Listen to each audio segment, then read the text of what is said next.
now. So if you think being born on this land makes you more exceptional than other black people, if you think that being born on this land means that you get to have all of your comforts on the backs of African people all across the world, then congratulations, you've officially been assimilated into the American identity. Pat yourself on the back. If you made it this far into the video, go ahead and comment a middle finger emoji because America and its exceptionalism, bitch. What's up, everybody? This your boy, Blessed the Damn Best, coming at y'all once again with my very own brand of discussion, analysis, and commentary of different things that I find interesting out here on the internet these days, right? So, today, I will go back to another familiar person in my videos, right? Just this morning, I was listening to my brother Tariq Nasheed's post from this morning, right? And he said some very, very interesting and, in my opinion, true things. He was talking about the tether community. We all know what that means by now, you know what I mean? The tether community and how, in ways, they mirror the actions of colonizers here in the United States, right? And just in everyday life, I see many, many examples of this, on and offline. And he was playing this video that this Jamaican lady made, and every point that Tariq made in this video, pointing out how tethers act as colonizers, points she was making mirror the same thing he was saying. Like, you know, like she made the point for him, right? And a lot of people don't agree with Tariq. I know that.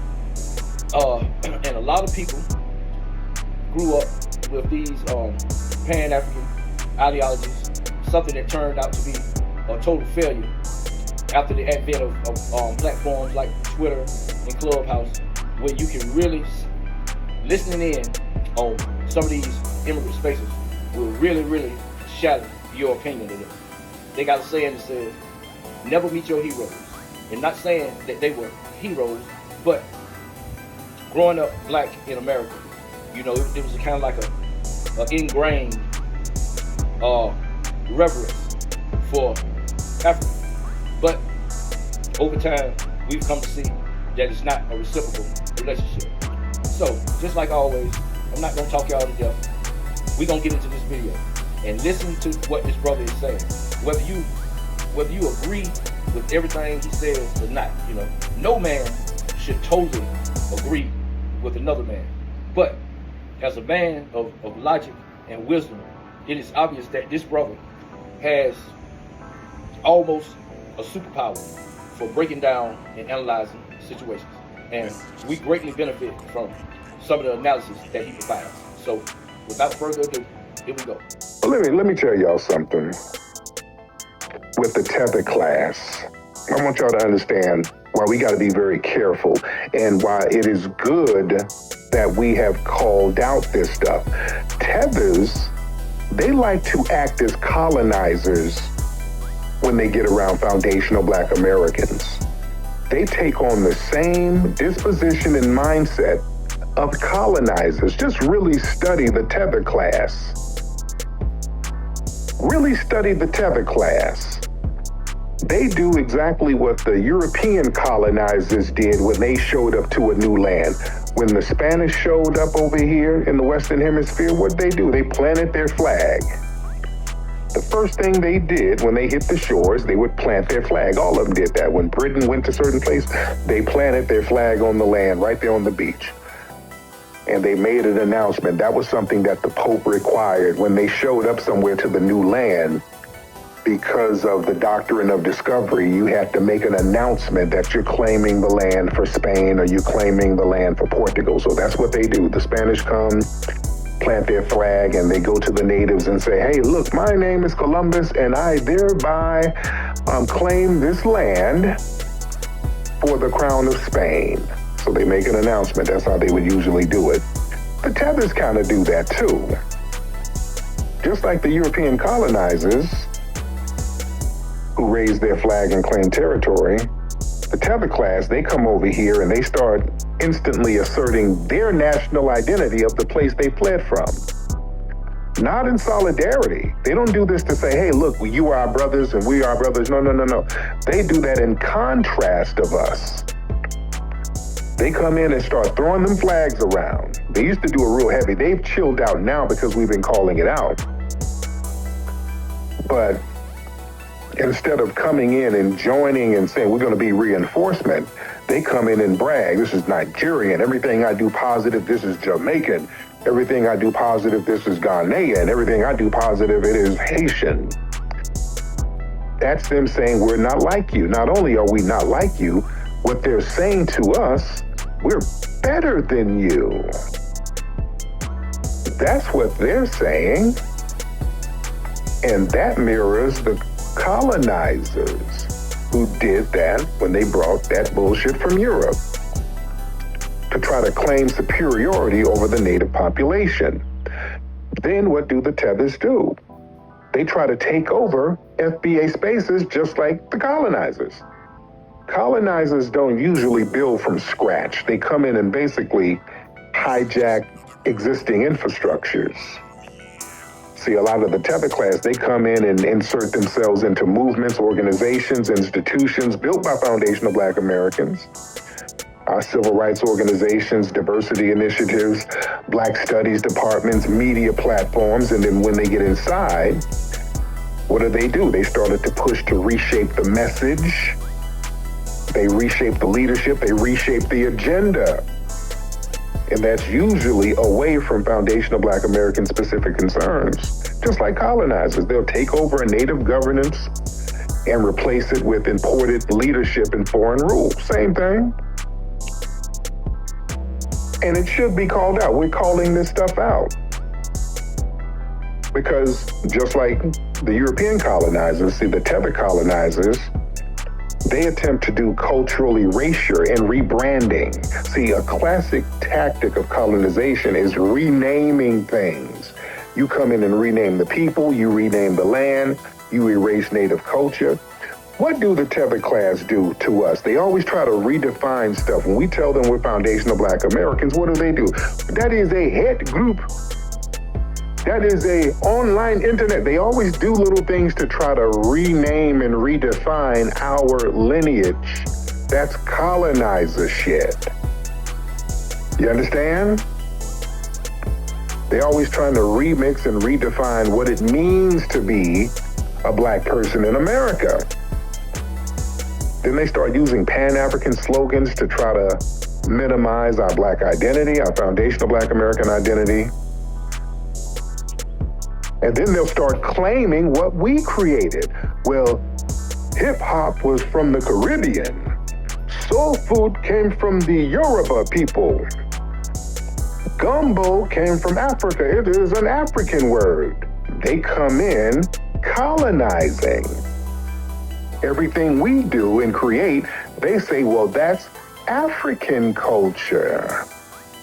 And you are not FBA, nigga. You are really African. You see, that's a soft conquest. That's not something that is a positive, constructive thing. Because, see, we got the Jedi mind trick pulled on us thinking that if they come over and we just start putting everything in the Africa pot, well, then we're all going to share the benefits. No. It's been a con game. That's the con game that's been run on us. We think, okay, we need to all get our numbers up and then identify as one big global African. And then everything that we all do, we're all going to get to share. We're going to all benefit as one big African group. Has that been working? Only one side has been benefiting. Everybody comes over here and benefits off everything that we are stomping for, and there is no reciprocal benefits. Let's be real, it's not. There are no reciprocal benefits. We don't get nothing over in Africa.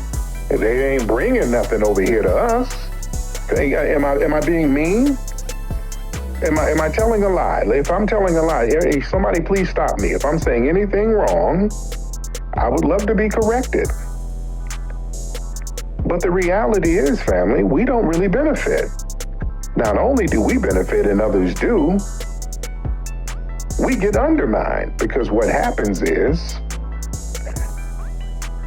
these folks come in, infiltrate the institutions formed by foundational Black Americans, and then when they start taking over, everything becomes degraded.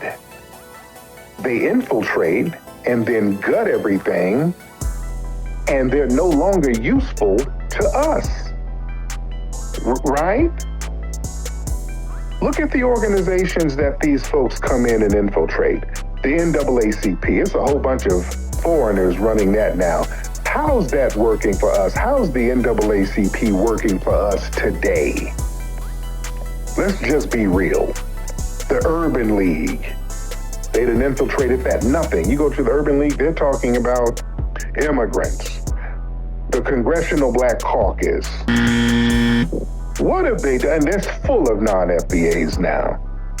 How's that working for us? They literally don't do anything for us. I mean, nothing, but everything for immigrant groups.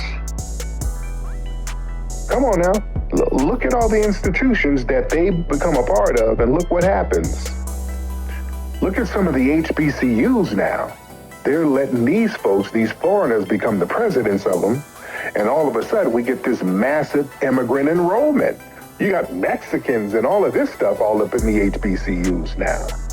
Just like we talked about that story the other day, somebody got deported or he got put in an immigration detention, and the media tried to be slick. Oh, a Morehouse graduate got detained. Boy, the HBCU community is really up in arms. But they didn't say in the headline that the dude was a goddamn Hispanic. Just say that. Don't run the Jedi mind trick. The dude is Hispanic. You see? But yeah, they get in these organizations and all of a sudden, everything becomes degraded because there's another agenda. Look at Essence. That's why everybody's up in arms about Essence. Essence was great. The Essence Festival was great. The Tethers got their hands on it. It immediately started going to hell. So we're not just making stuff up here. That's how colonizers do. That's on brand with colonization. Because see, the colonizers, they always assume a civilizing mission. They always claim they're bringing civilization to the savages. And a lot of the tether class, they have that same mindset. They try to come here and ignore all the savagery that was going on in their homeland, and then come over here talking about how bad Black people in Chicago is. Just like Bushmeat Barrister, people like that. The Myron Gaines come over here complaining about Black culture. You see, that's a colonizer mindset. They exploit the resources built by the natives. Colonizers didn't really build new nations. They stole labor, stole land, and stole institutions. And a lot of these groups, they immediately like to tap into the fruit of the foundational Black American struggle. Affirmative action, set-asides, housing programs, HBCUs, civil rights protection, and then act like they did it on their own. They benefit from the soil that foundational Black Americans watered with our blood, sweat, and tears, and then turn around and criticize the very people that made those benefits possible. That's exploitation. And the kicker is, when they get here, just like colonizers, just like the European colonizers, they come over and then they form their own gatekeeping entities. See, the colonial powers, they always appointed certain ethnic groups or tribes to act as middlemen to reinforce colonial order. And some of the tethers, they come up in academia, the media, politics, specifically because they're not foundational Black Americans, because they're seen as less threatening to the white institutions. And they get rewarded for pushing this watered down, Pan-African, immigrant-friendly narrative. So these people, they gatekeep scholarships, gatekeep media narratives, try to gatekeep movement leadership, and block foundational Black Americans from receiving our due. You see? And then they gaslight resistance, and then they demand gratitude. See, colonizers would brutalize the indigenous people and tell them to be grateful for the railroads and the religion and the schools they brought. So when we now push back against the immigrant overreach, when they start crossing boundaries and crossing lines they shouldn't cross, and we start checking their cultural disrespect, they start telling us, well, we got to be happy that they're here because we need their numbers because we can't do it by ourselves. It's too little of us, and we can't be divisive, and we can't be xenophobic. And no, we're not going for those tactics no more. We are not doing that. Let me get